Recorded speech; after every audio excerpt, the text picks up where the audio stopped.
사람마다 인생의 전환점을 가지고 있죠. 좋은 의미에서든 나쁜 의미에서든 뭐 크든지 작든지 간에 어떤 나름대로 인생의 어떤 계기들이 있어요. 저한테도 이제 인생의 전환점들이 몇 개 있는데 그 중에 하나가 이 대학교 때 동아리 활동이었어요. 이름이 뭐였냐면 육지의 어부였습니다. 육지의 어부. 이름 특이하죠? 어부라 그러면 뭐 강가에 있든지 뭐 바닷가에 있어야 되는데 저희 동아리 이름은 육지의 어부인 거예요. 뭐 하는 동아리일까요? 낚시하는 동아리 뭐 언뜻 들으면 육지 어부니까 아이고 정말 그렇게 주야장창 낚시하러 다니나 보다 이렇게 생각할 수도 있어요. 낚시 동아리예요. 낚시 동아리 맞아요. 어떤 낚시 동아리? 사람을 낚는 전도 동아리였어요. 그래서 그 동아리 활동을 제가 4년 동안 열심히 했는데 그 동아리의 모티브가 오늘 말씀이에요. 왜 육지어부인가? 라고 할 때 오늘 19절에 그렇게 이야기하거든요. 한번 같이 읽어볼까요? 시작. 말씀하시되 나를 따라오라 내가 너희를 사람을 낚는 어부가 되게 하리라 하시니 사람을 낚는 어부가 되게 하겠다. 어떤 강가나 바닷가에서 낚시하는 그런 사람으로서가 아니라 사람을 낚는 어부로서 우리가 살아가자 하는 의미에서 육지어부라고 이름을 붙인 거예요. 참 좋은 이름이죠. 그래서 진짜 그 동아리 활동하면서 뭣도 모르고 얼마나 열심히 전도했는지 몰라요. 매주 토요일마다 나가가지고 병원에도 가고 공원에도 가고 쪽방에도 가고 길거리에서도 학교에서도 매주 토요일마다 그렇게 열심히 전도를 했어요. 매 방학 때마다는요 2주간 동안 한 주는 합숙 훈련하고 나름대로, 그리고 한 주는 전도 여행 다니고. 그래서 그때 제가 우리 이 뭐 조선 팔도라고 그러죠. 전국을 안 다니는 데가 없어요. 8번을 그렇게 다녔으니까 그 방학 기간 동안. 그래서 참 그 기간들이 아주 소중하고 그리고 많이 마음에 남습니다. 뭐 그렇다고 제가 뭐 전도를 잘하고 뭐 전문가가 됐다는 얘기는 아니에요. 지금도 전도는 참 어렵고 쉽지 않는 게 사실이에요. 그런데 그렇게 그 전도 활동을 하면서 저에게 얻어지는 것이 두 가지가 있었어요. 먼저는 뭐였냐면 내가 받은 구원이 얼마나 좋은지, 내가 받은 구원이 얼마나 대단한지 더 분명하게 깨닫는 그런 계기였어요. 전도할 때마다 먼저 제가 좋더라고요. 이 복음을 다시 한번 듣는 게 너무 좋고, 그렇게 해서 그 사람이 이 복음을 받아들이면 더 좋고, 이런 경험들을 했던 거거든요. 그리고 또 한 가지 얻은 귀한 교훈은 뭐였냐면 내가 뭐 하고 살아야 되는지 알겠다. 내가 뭐 하면서 살아야 되는지 알겠다. 뭐 하면서 이 땅에서 살아갈 것인가? 이 복음 전하다가 주님 만나자. 이 복음 전하다 주님 만나자. 이것을 좀 더 분명하게 깨닫게 되는 계기가 됐어요. 여러분, 저는 그때 결심을 했습니다. 이 복음 전하다가 주님 만나자. 그러면서 잘하든지 못하든지 있는 곳에서 주님을 증거하려고 애를 쓰려고 이제 하고 있어요. 자, 여러분은 어떠한 사명을 가지고 살아가십니까? 어떠한 마음과 어떤 자세를 가지고 살아가기로 결심하셨습니까? 더 직접적으로 여쭤볼게요. 여러분의 사명은 무엇입니까? 여러분은 뭐 하시면서 사시겠습니까? 굉장히 어려운 질문이에요. 어떤 분들은 이날 이때껏 같은 질문을 던져봤지만 아직도 잘 모르겠어요 하는 분들이 있을 거예요. 제가 오늘 답을 알려드리겠습니다. 뭐 하면서 우리가 살 것인가? 사람을 낚으시면서 사시기 바랍니다. 복음을 증거하면서 살아가시기 바랍니다.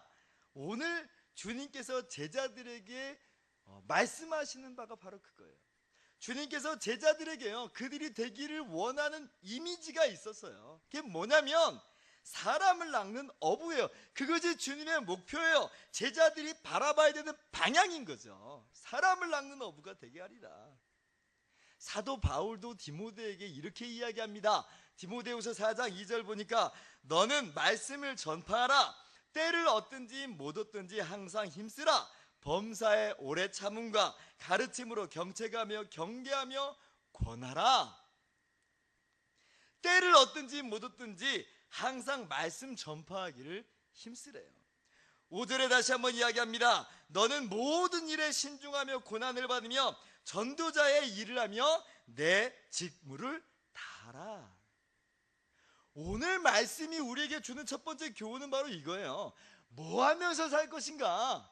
내 인생의 사명과 내 인생의 할 일을 무엇으로 여기면서 살 것인가? 주님이 우리에게 기대하시는 것은 과연 무엇인가? 라고 할 때에 사람을 낚는 어부가 되라, 복음을 증거하는 삶을 살아라. 오늘 이것이 주님께서 우리에게 말씀하시는 교훈이에요. 이렇게 이야기하면 전도만 하라고요? 뭐 그럼 밥도 먹지 말고 생업도 다 포기하고 뭐 전도만 하라는 겁니까? 뭐 그렇게 이해할 수 있는데 그런 뜻은 아니에요. 그런 뜻은 아니에요. 이 세상이 얼마나 다양해요. 굉장히 다양한 직업과 어떤 다양한 재능들이 있어요. 그 모든 것들이 세상이 돌아가는데 다 필요한 것들이고 다 소용되는 것들이에요. 그래서 뭐가 더 중요하고 뭐가 덜 중요하고 판단하는 것은 섣부른 모습이 단순하지 않아요. 오히려 복음을 증거하면서 살아라 하는 말은 내 생업을 포기하고 거기에 전적으로 헌신하고 투신해라 그런 말은 아니에요. 물론 그렇게 부름받은 사람들이 있어요. 저 같은 사람들, 목사나 선교사 같은 사람들은 거기에만 전적으로 매달리도록 부름받은 사람들이에요. 그런 다른 사람들은 전혀 상관없이 살아갈 것인가? 그렇지 않아요. 각자의 재능과 각자의 직업들이 있어요. 열심히 그것들을 그런 직업들과 그런 재능들을 사용하면서 살아야 돼요. 그런데 그 현장 속에서 또한 우리가 가지고 살아야 되는 태도가 무엇인가라고 할 때에 그 있는 곳에서 그 재능을 가지고 또한 복음을 증거하고 주님을 드러내고 주님을 자랑하면서 살아가는 사람이 되라라는 거죠. 대부분의 사람들 목사와 선교사로 부름받은 건 아닙니다. 그러나 기억하시기 바랍니다. 모든 사람들이 사람 낚는 어부로 부름을 받았습니다. 복음을 증거하는 사명을 하나님께서 부여하셨다는 것을 잊지 말기를 바라요. 마태복음 28장 20절을 보면 예수님께서요, 내가 세상 끝날까지 너희와 항상 함께 있으리라 하시는 말씀이 나와요. 내가 세상 끝날까지 너희와 항상 함께 있으리라. 이 말씀 너무 좋죠. 우리가 이 말씀 들을 때마다 아멘, 나와 함께 하셔서 너무나 감사합니다, 적용하면서 감사하면서 감격하면서 살아요. 그런데요, 그 말씀 바로 앞에 어떤 말씀이 있는지 우리는 봐야 돼요. 19절 보니까 예수님께서 제자들에게 그러므로 너희는 가서 모든 민족을 제자로 삼아라는 그런 내용이 나와요. 20절 말씀만 하나님이 항상 나와 함께 하시라는 그 말씀만 아멘으로 받을 게 아니라는 이야기예요. 우리가 우리와 항상 함께 하시는 것을 아멘으로 받았다면 또한 동시에 무엇을 함께 받아야 되냐면 모든 민족을 제자로 삼으라고 하는, 복음을 증거하라고 하는 주님의 사명에 또한 우리가 아멘으로 받아야 되는 거죠. 그러니까 이 마태복음 28장 20절 말씀하고 19절 말씀은 세트예요. 세트. 어느 것 하나 받고 어느 것 하나 안 받을 문제가 아니라 이 모든 것들을 우리가 다 받아야 되죠. 여러분, 예수님이 세상 끝날까지 여러분과 항상 함께 하심을 믿으십니까? 그래서 행복하십니까? 그러면 주님을 증거하는 삶을 살기로 다짐하는 저와 여러분 되기를 바랍니다. 그런데 그런 사명을 알아요. 전도하고 복음을 증거해야 되는, 우리가 있는 곳에서 각자의 재능대로 그렇게 주님을 나타내면서 살아가야 되는 것이 우리의 사명인 줄 알아요. 그런데 한편으로는 그 사명을 알지만 우리 자신의 재능과 능력을 볼 때 잘 감당할 수 없을 것만 같은 그런 마음 드는 것도 사실이에요. 자신이 없어요. 이 한 몸 간수도 잘 못하겠는데 어떻게 복음을 전하고 어떻게 다른 사람을 주님께로 인도할 수가 있겠어요? 전혀 불가능한 것처럼만 여겨져요. 네, 여러분, 우리는 그렇게 별 볼 일 없는 사람인 게 사실이에요. 우리는 때때로 죄악 가운데 넘어지기도 하고 부족한 우리의 모습 때문에 눈물 짓기도 해요. 이 사명이 우리의 삶하고는 너무나 거리가 멀어 보이는 게 사실이에요. 그러나 여러분, 우리를 부르신 그분이 만유보다 크신 하나님이심을 또한 믿으시기 바랍니다. 온 우주 만물을 창조하시고 온 우주 만물을 다스리시는 그분이 우리를 부르신 거예요. 그 말은 하나님께서 우리에게 사람을 낳는 어부가 되라고 하심과 동시에 내가 그렇게 만들어주겠다라고 하는 하나님의 그 말씀을, 하나님의 그 역사를 또한 우리들에게 가르쳐 주시는 거죠. 오늘 말씀을 한번 자세히 읽어봤으면 좋겠어요. 19절 말씀 한번 다시 한번 읽어보면요, 내가 너희를 사람을 낳는 어부가 되게 하리라, 이렇게 이야기하시는데, 그래서 우리가 나의 사명은 사람을 낳는 거야 라고 적용을 했는데, 오늘 이 말씀을 자세히 들여다보면 주어가 우리가 아니라는 걸 발견하게 돼요. 우리가 아니에요. 여기서 내가 그렇게 살아야 되겠다는 게 아니에요. 주어는 예수님이에요. 예수님. 내가 그렇게 만들 것이다, 이 얘기예요. 영어 성경을 보면 이 뜻이 좀 더 분명하게 드러납니다. I will make you예요. I will make you. 내가 너를 만들 것이다. 무엇으로? 사람을 낳는 업으로. 우리가 그 큰 사명을 가지고 마냥 허우적거리게 만드시는 분이 아니라는 얘기예요. 그 사명을 우리에게 주신 건 분명해요. 그런데 동시에 우리 주님께서 그렇게 만드시겠다는 의지를 표명하시는 거고, 그렇게 만드시겠다는 하나님의 열심을 우리 가운데 보여주시는 거죠. 부족하게 여겨집니까? 맞아요. 그러나 하나님이 우리로 하여금 사람을 낳는 업으로 만들어 놓으실 거예요. 이것이 오늘 말씀이 주는 두 번째 교훈이죠. 성경 역사상 빛나는 인물들이 있죠. 모세 같은 경우는 정말 성경에서 얼마나 그렇게 탁월한 인물이에요.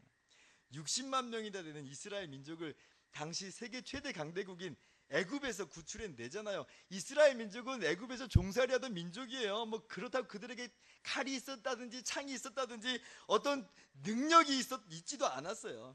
그런데 하나님이 모세를 들어 쓰시니까 애굽에 10가지 재앙이 일어나고 이스라엘이 피 한 방울 흘리지 않고 애굽에서 벗어날 수 있는 그런 기적을 경험하게 돼요.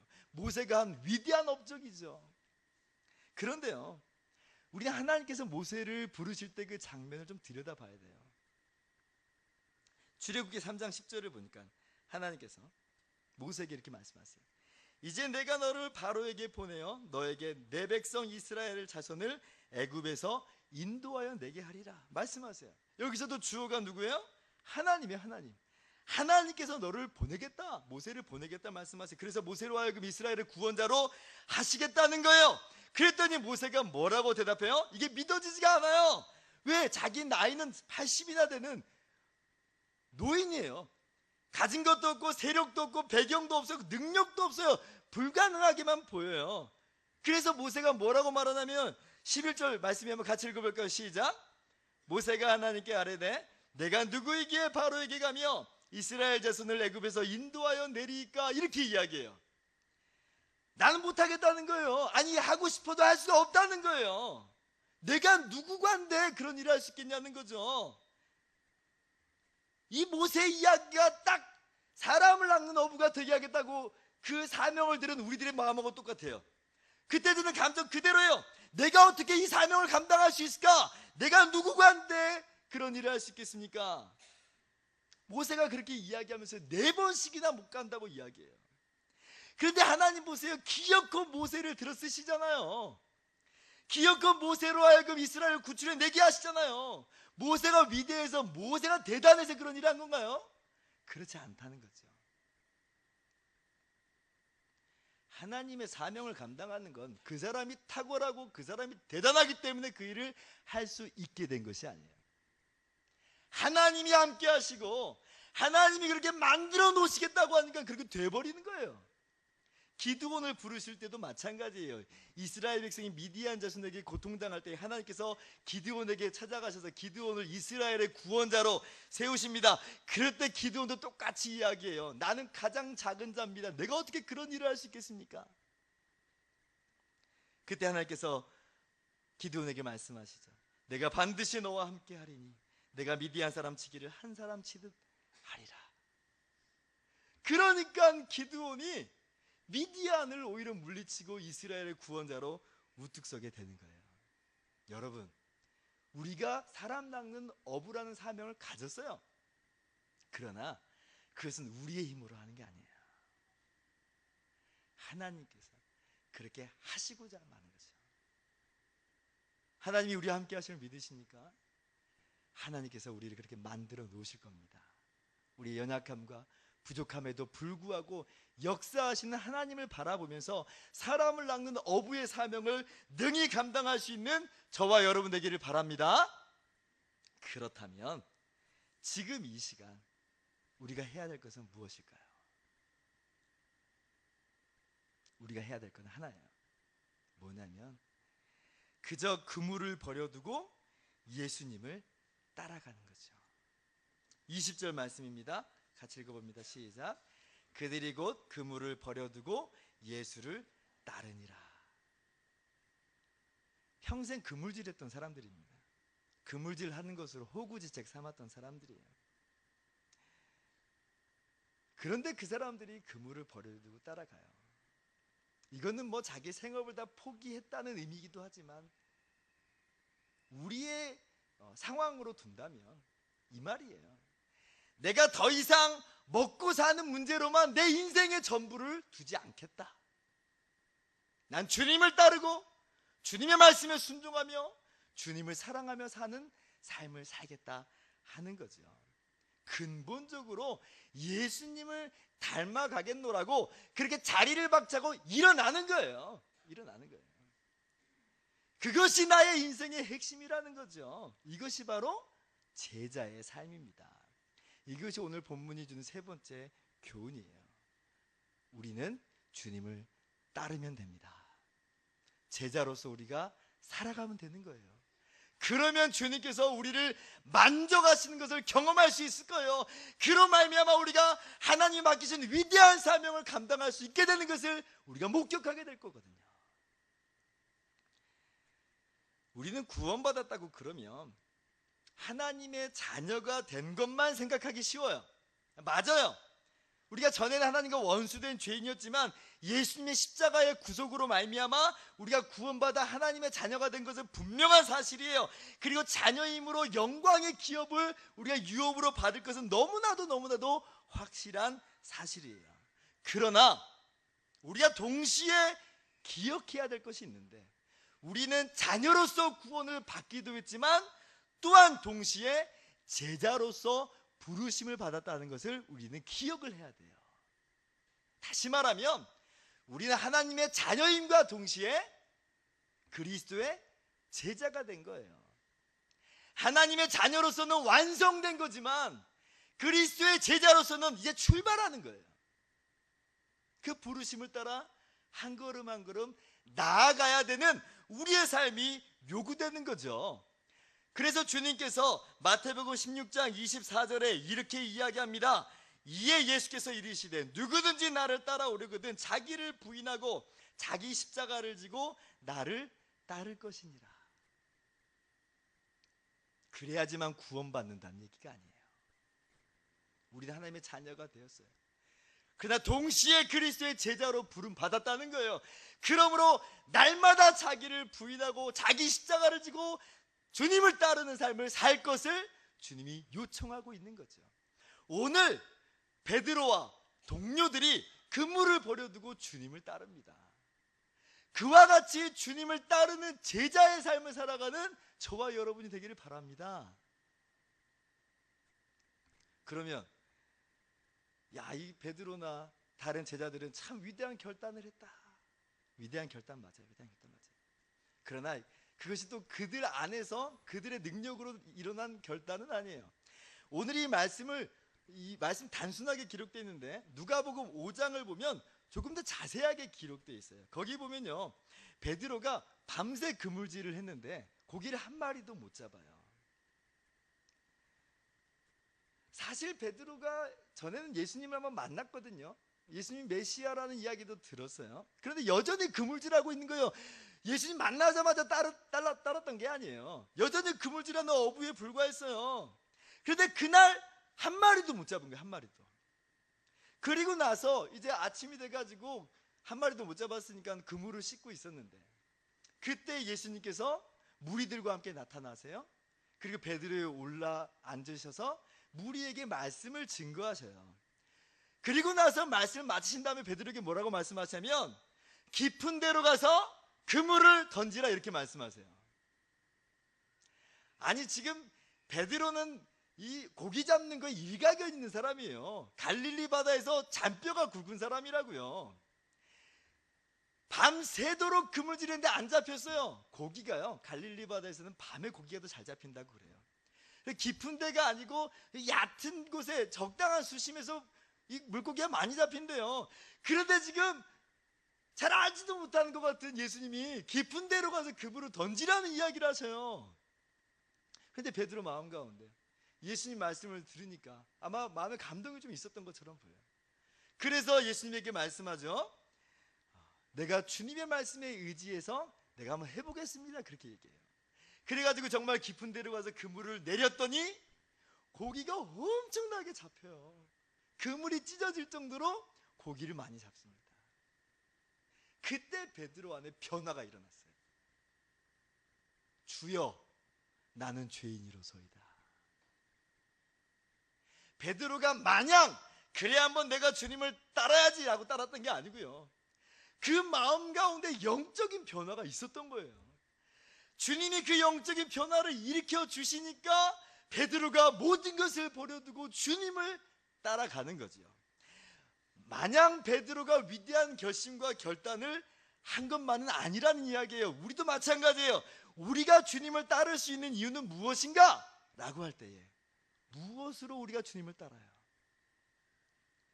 우리를 구원하신 주님의 십자가를 보았기 때문에 주님을 따르는 거예요.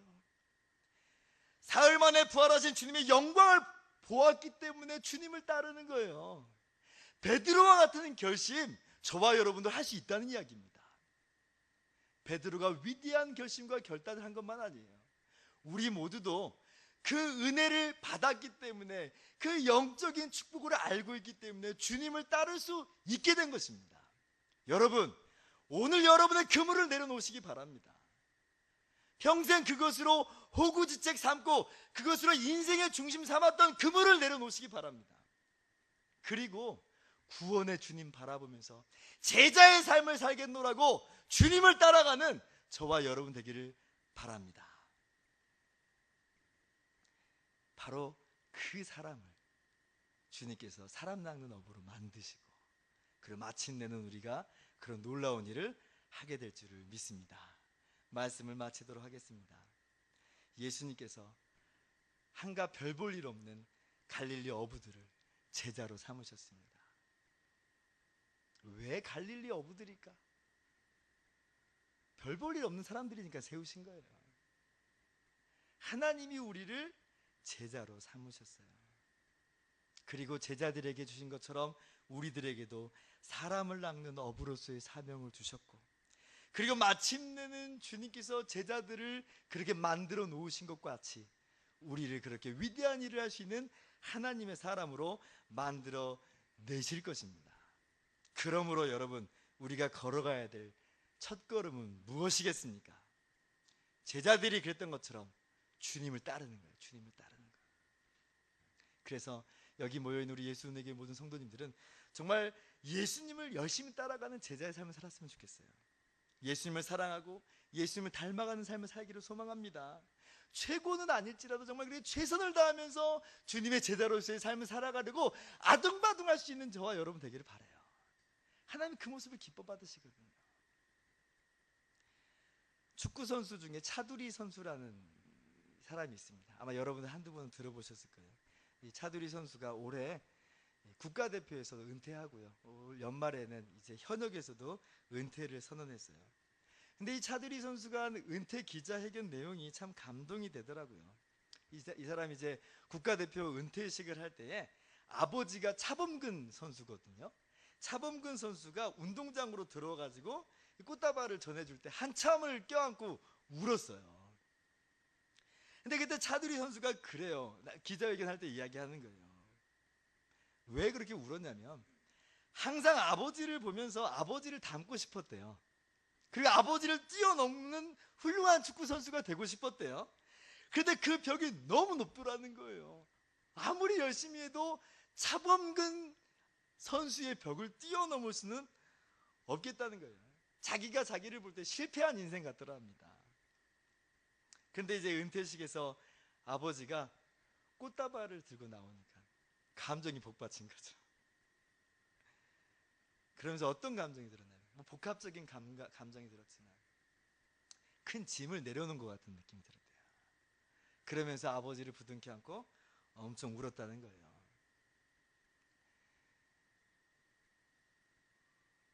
이 차두리 선수의 마지막 말이 이거예요. 저는 잘하는 선수는 아니었습니다. 그러나 열심히 최선을 다하는 선수였습니다. 아마 팬들이 이것을 좋아해 주신 것 같습니다. 우리가 모든 것을 버려두고 주님을 쫓아가고 주님을 닮은 제자로서의 삶을 산다고 할 때 어떻게 보면 너무 높은 벽에 가로막힌 것 같은 그런 느낌이 들 때가 있어요. 도저히 제자로서 나는 자격 미달이야, 이런 생각이 들 때가 참 많아요. 그런데요, 마지막 그날에 우리 주님이 영광의 꽃다발을 들고 나오신다니까요. 아니, 영광의 꽃다발이 아니죠. 영광의 면류관을 가지고 우리를 맞이하러 나오세요. 잘했다, 잘했다. 제자로서의 삶을 살아가느라고 힘들었지?